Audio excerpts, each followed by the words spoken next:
Hello and welcome. मैं हूं पराग और इस हफ्ते हम बात करेंगे डायरेक्टर गिरीश मलिक की फिल्म तोरबाज की। आतंकवाद पर बहुत सारी फिल्में बन चुकी हैं और लगातार बनती रही क्योंकि आतंकवाद दुनिया से खत्म नहीं हुआ। इस पर बात करना बहुत जरूरी सब्जेक्ट है। ये एक ऐसा मुद्दा है जिस पर लगातार अलग अलग माध्यमों से बात होना चाहिए और मैं बिल्कुल गर्व से कह सकता हूं कि सिनेमा कभी भी अपनी जिम्मेदारी से मुक्त नहीं हुआ। उसने इस जिम्मेदारी को पूरी तरह से निभाया है। उसी सिलसिले को आगे बढ़ाते हुए डायरेक्टर गिरीश मलिक ने एक अलग ढंग से कहानी कहने की कोशिश की कि अफगानिस्तान में जो टेररिज्म पनप रहा है, जो आतंकवादी हैं, जो दहशतगर्द है, वो किस तरह अपने आतंकवाद को बढ़ाने के लिए, दहशत जमाने के लिए बच्चों का ह्यूमन बॉम्ब की तरह इस्तेमाल करते हैं। किस तरह उनका इस्तेमाल होता है, किस तरह उनका ब्रेन वॉशिंग होता है, इसको बहुत ही खूबसूरती के साथ गिरीश ने अपनी कहानी और स्क्रीन प्ले में पिरोया है। संजय दत्त यानी नासर पेशे से डॉक्टर हैं। उनकी पोस्टिंग होती है अफगानिस्तान में और उनकी पत्नी जो एक समाज सेविका है, वो एक एनजीओ चलाती है अफगानिस्तान में उन बच्चों के लिए जो जिनके माता पिता इस टेररिज्म में मारे गए, जो अनाथ है, रिफ्यूजी कैंप में रह रहे, उनके लिए एक एनजीओ चलाने का काम वो वहां करती है।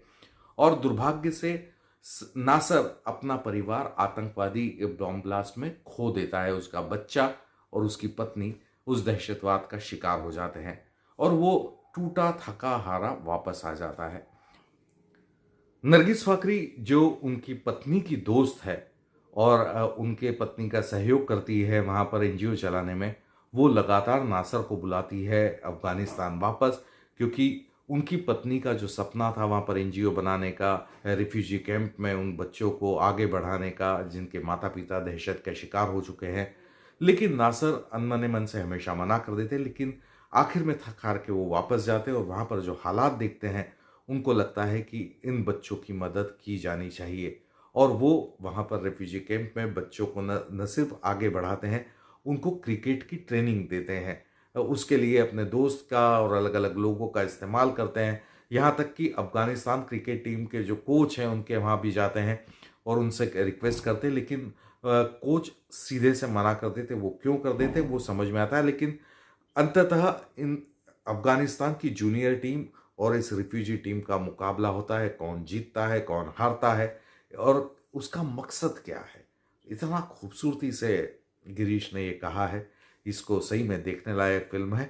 आप देखेंगे तो आपको निश्चित तौर पर आनंद आएगा। अगर मैं परफॉर्मेंस की बात करूं तो संजय दत्त ने बहुत ही कमाल का परफॉर्मेंस दिया है। नरगिस फाकरी फिल्म में मतलब एक नाम मात्र के लिए हीरोइन होना चाहिए इसलिए थी, लेकिन संजय दत्त का परफॉर्मेंस तारीफ काबिल है।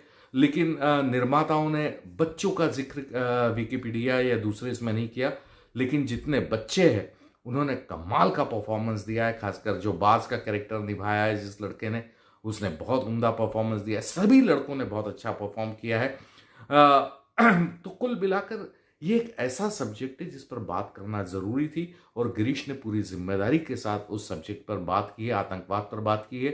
तो इस प्रयास के लिए, इस खूबसूरत फिल्म के लिए मैं देना चाहूंगा 5 में से 3.5 स्टार। आप देखिए तोरबाज नेटफ्लिक्स पर, आप निराश नहीं होंगे।